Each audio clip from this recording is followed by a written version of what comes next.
The day Clara was forced onto the auction block felt unreal, as if she had stepped outside her own body and was watching someone else tremble in the dusty town square with a newborn clutched to her chest. The morning sun beat down mercilessly, turning the wooden platform into a scorching stage where humiliation and fear were displayed for all to witness. Her baby, Lily, only days old, whimpered softly in the crook of her arm, unaware of the cruelty unfolding around her. Clara tightened her grip, whispering little shushing sounds, trying to calm the infant even as her own heart hammered wildly. The crowd gathering below was a mix of hardened ranchers with sun-worn faces, lonely miners smelling of whiskey, and drifters who had nothing better to do than watch a young mother be sold like cattle. Every voice, every murmur, every bootstep felt like a blow.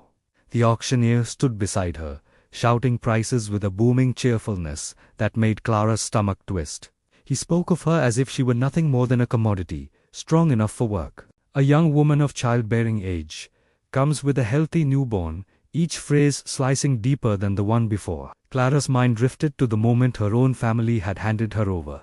Their eyes hard, their words cold, blaming her for a baby born out of wedlock. She felt her breath catch as the bidding began, her future dangling in the hands of men who had already begun assessing her value with greedy eyes. One miner raised his hand first, a crude smirk on his face that made Clara instinctively step back, though there was nowhere to go. Another man countered with a laugh, as though this were a game. Clara swallowed down her rising panic, whispering to Lily, "I'll protect you, I promise," even though fear knotted her throat and threatened to take her voice entirely. And then, just when she felt her hope slipping away, she noticed him standing at the far edge of the crowd, leaning quietly against a wooden post. A tall man in worn boots and a weathered hat, silent and still as stone.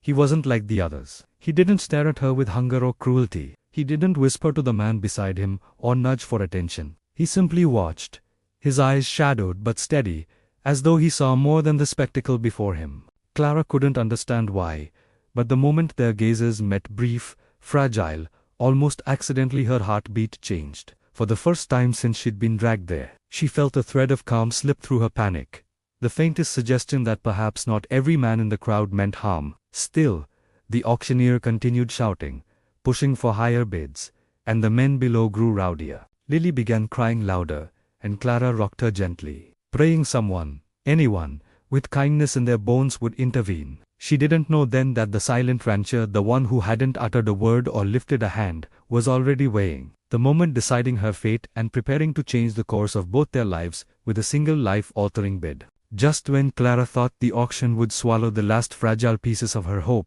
the bidding took a turn that silenced the entire square. The drunken miner who had leered at her earlier raised his hand again, offering a higher amount with a slurred laugh that made Clara's stomach twist painfully. She could already imagine the life that awaited her and her newborn in the hands of such a man, and terror pulsed through her veins. The auctioneer brightened, eager for the sale to escalate, calling for more offers, as if the woman trembling before him wasn't human at all. Clara pressed her lips to Lily's soft hair, breathing in her baby's scent, trying to gather the courage to remain upright when her legs felt like they might give out. And then it happened, a sound so simple, so quiet, yet powerful enough to stop the crowd mid-murmur. The heavy thud of boots stepping forward. The silent rancher, the man who had stood motionless until now, moved out of the shadows of the crowd.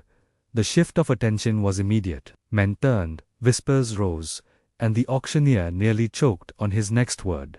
Clara watched him approach with a kind of stunned disbelief, unable to understand why someone who had shown no interest suddenly walked toward the platform with the confidence of a man who had already made up his mind. He didn't shout, didn't wave his arms, didn't behave like the others. Instead, he reached into his coat and pulled out a folded ledger slipper bank-issued note, crisp and unmistakably valuable. The auctioneer's eyes almost popped out of his head as the rancher held it up silently. No number was spoken aloud, but everyone could see the printed value, and a collective gasp rippled through the onlookers. It was more than generous. It was unimaginable. No one bid against it, not because they couldn't, but because they didn't dare. The miner muttered a curse under his breaths, staggering back. The rancher's quiet strength, the way he stood unmoving, even as the crowd gaped, made something inside Clara settle for the first time that day. His gaze flicked up to her briefly, steady and unreadable, but not cold, never cold. There was a seriousness in his expression, a promise without words that he hadn't come to claim or possess her, but to remove her from the cruelty surrounding her. The auctioneer, recovering from his shock, slammed his gavel down with a sharp crack. "Sold," he barked, though his voice trembled with awe. Clara felt her knees weaken as the realization washed over her. She belonged to no miner, no cruel ranch hand, no man who had jeered or bid with ugly intent. The silent rancher had chosen to intervene, and not cheaply. As he stepped away from the platform, giving her space yet clearly expecting her to follow when she was ready, Clara felt something unfamiliar swell in her chest. Safety, not complete trust not yet, but a fragile spark of relief.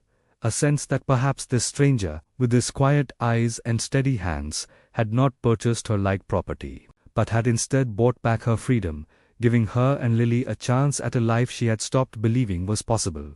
When Clara stepped down from the platform, her legs were trembling so badly she feared she might collapse. But the silent rancher did not rush her, or reach for her the way other men might have. Instead, he simply stood a few paces back, giving her space, as though he understood instinctively that after such a public humiliation, she needed a moment to breathe, to reclaim even a small scrap of dignity. Lily fussed in her arms, overwhelmed by the noise and heat, and Clara rocked her gently as she approached the man who had changed her fate with a single, decisive bid. Up close, he seemed even taller, his shadow wide enough to shield them both from the harsh sun. His clothes were worn but clean, his hat pulled low, and though his jaw was set firm, his eyes held no harshness. He cleared his throat softly, almost awkwardly, before gesturing toward a saddled horse waiting nearby. "We'll head out slow," he murmured, his voice deep and surprisingly gentle, the kind that made Clara's nerves unclench by the smallest degree. She nodded, grateful yet unsure what to say.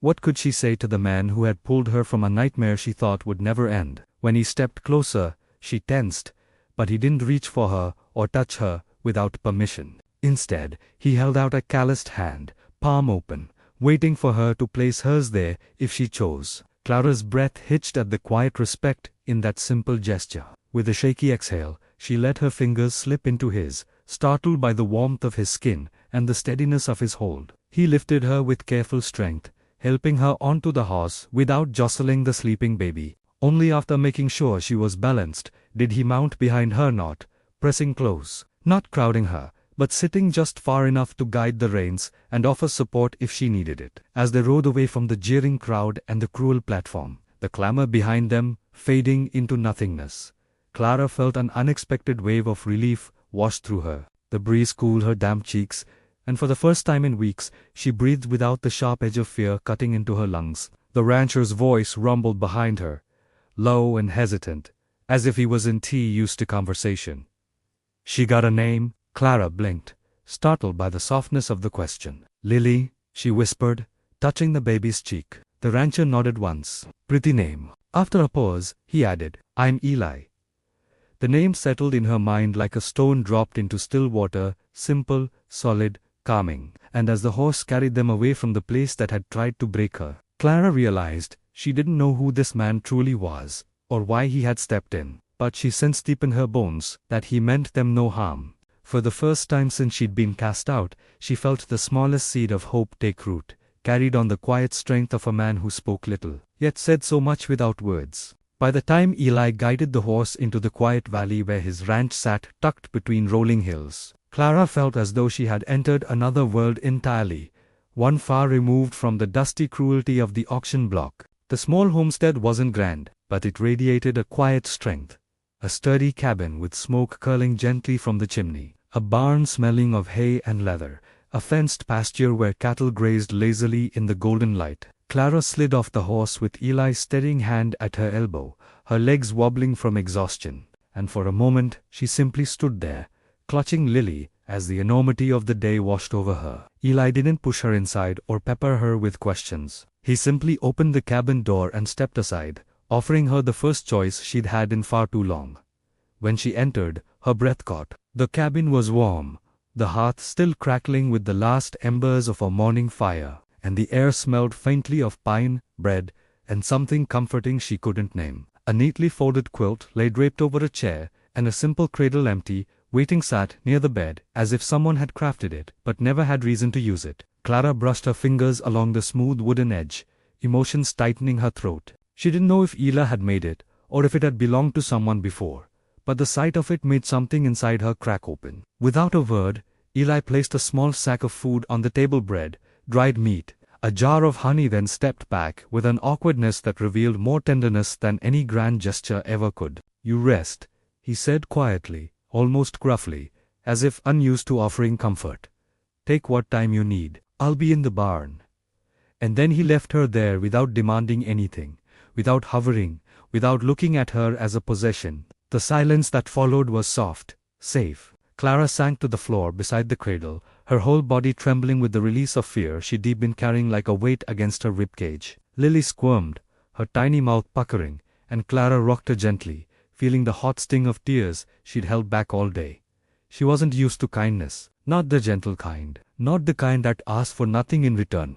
As the fire warmed her cold feet and Lily's steady breathing soothed her frayed nerves, Clara realized she was safe, truly safe, for the first time since before her daughter was born. And when she finally laid Lily in the cradle and saw how peacefully the baby slept in a place made of care instead of cruelty, Clara pressed her hands to her mouth to muffle her sobs. Outside, she heard Eli's footsteps in the barn, slow, deliberate, distant, but somehow grounding. He wasn't hovering, he wasn't watching her, he was simply giving her space to breathe again. And in that quiet, flame-lit cabin, Clara understood something that frightened her, almost as much as it comforted her. She was beginning to trust the man who had saved her.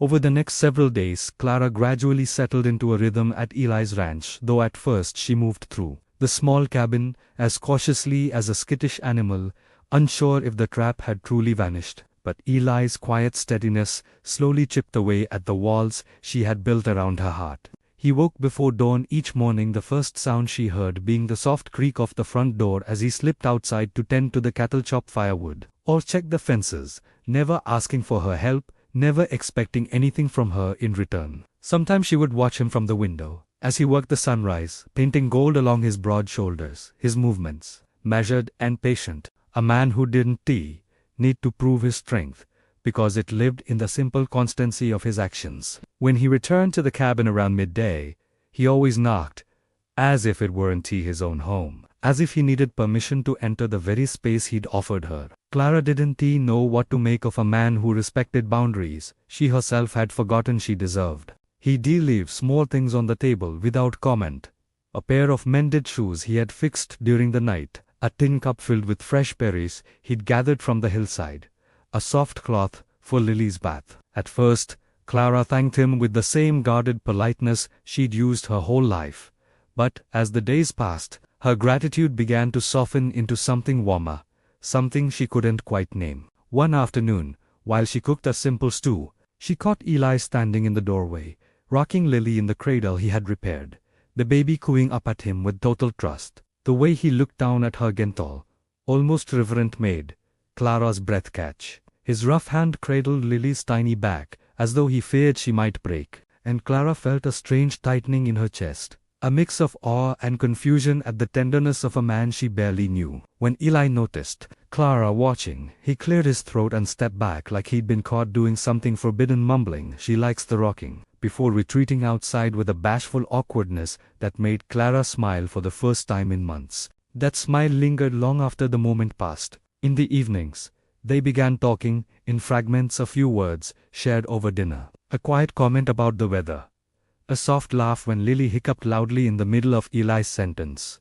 They didn't speak of the auction, or of Clara's past, or of why Eli had stepped in when no one else would. Instead, they spoke like two people building a fragile bridge, plank by plank, each small conversation laid down with care. And slowly, impossibly, Clara felt something unfurl inside her, a sense of safety, of belonging, of being seen, not as a burden or a transaction, but as a woman rebuilding her life alongside a man who asked for nothing more than her presence. She didn't dare call it hope yet, but it was close enough to warm her in a way she had long forgotten she could feel. Just when Clara had begun to feel the faint possibility of peace settling over her like a warm shawl, the past she feared most came pounding back into her life, with the thundering hooves of horses and the coarse laughter of men who had once tried to buy her. It happened on a late afternoon, when the breeze was gentle and Eli was mending a fence near the barn. Clara was inside humming softly as Lily drifted towards sleep when she heard the unmistakable crunch of wagon wheels and the sharp careless voices of drunken men approaching the house. Her heart seized. She rushed to the window, her blood turning to ice as she recognized them, the miner with the smirk that had haunted her nightmares, the ranch hand who had leered at her during the bidding, and a third man who had shouted that he'd get her one way or another. They weren't here by accident. They had followed her. Terrified, Clara snatched Lily from the cradle and backed into the corner of the cabin just as the men dismounted, swaggering with the confidence of those who believed the law bent for them. The miner pounded on the door, shouting that she belonged to them, that the auction wasn't legal, that they'd come to collect what was theirs. His words, dripping with entitlement and malice, shattered the fragile safety Clara had begun to build. But before she could even think to run or hide, Eli appeared silent, unhurried, but unmistakably protective. He stepped between the cabin and the men, his broad frame blocking their view of Clara entirely. "She doesn't belong to you," he said, his voice so low and steady that it carried more power than shouting ever could. The miner scoffed, planting a hand on his gun. "Move aside, rancher. We know what we paid for."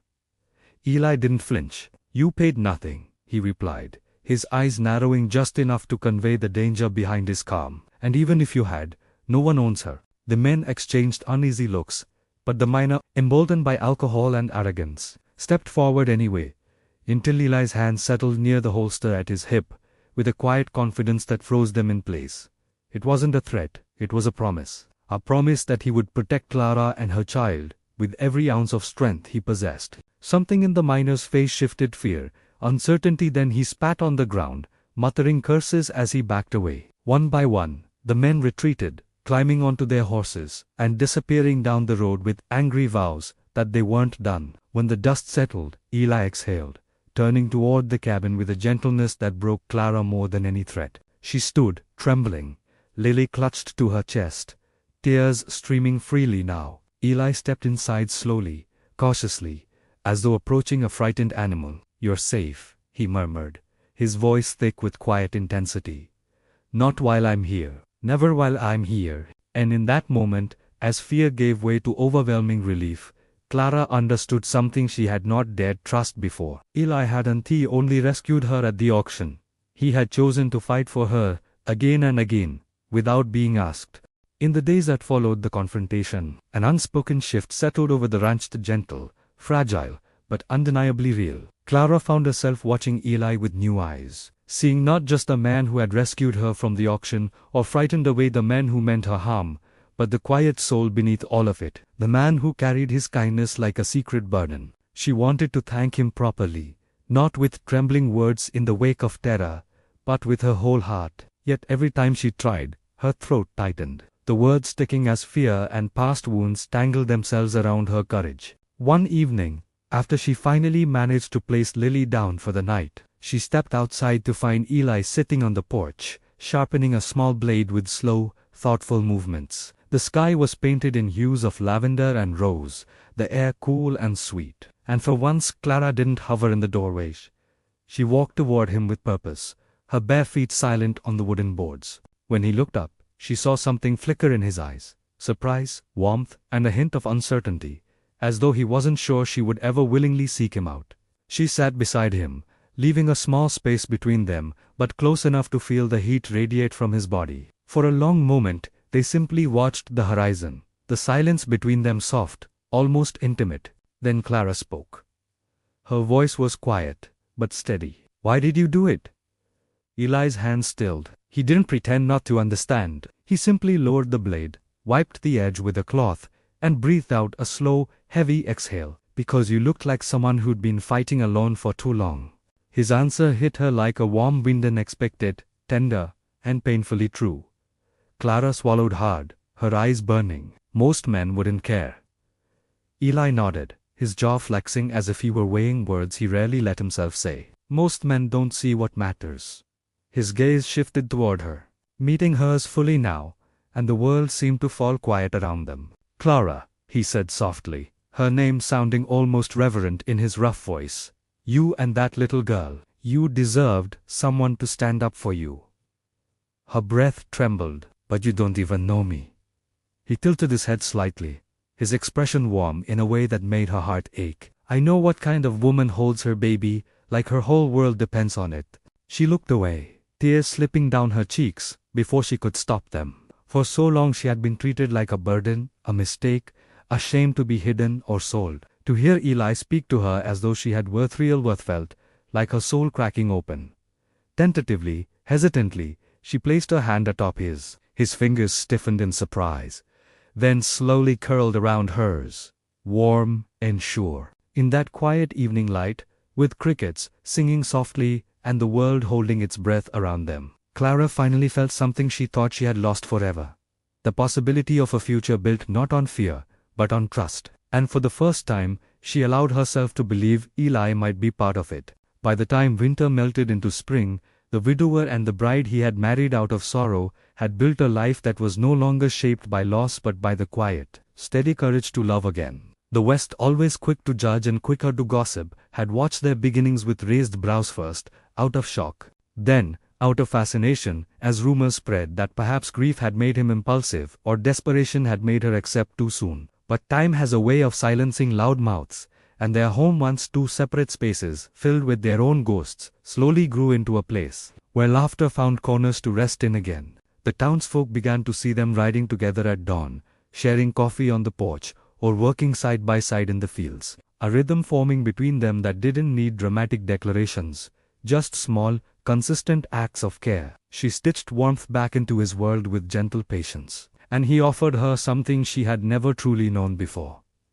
Safety without conditions. When the first wildflowers bloomed along the creek, he finally spoke the words he had been holding back for months, words not tangled with grief or obligation, but shaped entirely by choice. She didn't cry, though her eyes shone. Instead, she reached for his hand, the way she had that very first day at the station. Except now there was no hesitation, no fear, and when whispers circled through town that maybe theirs was a marriage born of tragedy, the West had to admit something it never expected. Their love hadn't shocked the frontier because it was scandalous, but because it was undeniable. Two wounded souls had found each other by accident, stayed by circumstance, and loved by pure will. And as they stood on that porch, watching the sun sink behind the mountains that had witnessed every chapter of their story, both knew that life had not given them what they wanted but exactly what they needed.